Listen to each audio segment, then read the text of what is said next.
Welcome to Not Milk Never Milk. Subscribe if you're lactose intolerant. You start by securing the car, park level, chock the rear wheels, and set the parking brake so nothing shifts. Once done, brake the lug nuts about 1/2 turn while the wheel still touches ground, then jack at the factory lift point and place jack stands. Never rely on the jack alone. Remove the wheel and inspect the sway bar and link area so you know which link is worn. This gives you a clear visual reference before you touch any fasteners. Now you tackle the link nuts. Spray penetrating oil on both top and bottom fasteners and wait 5 to 10 minutes to free corrosion. Use the appropriate hex or Allen to hold the stud and a socket to turn the nut. Sometimes you must use 2 wrenches to prevent the stud from spinning.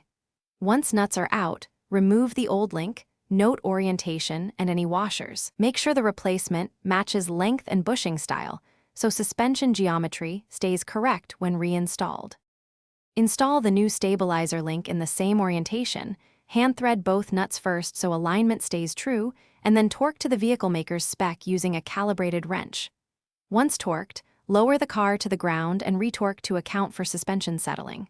Test drive at low speed and steer through bumps. If you hear clunks or feel looseness, stop and check torque. Troubleshooting tip: if a clunk persists, inspect sway bar bushings and control.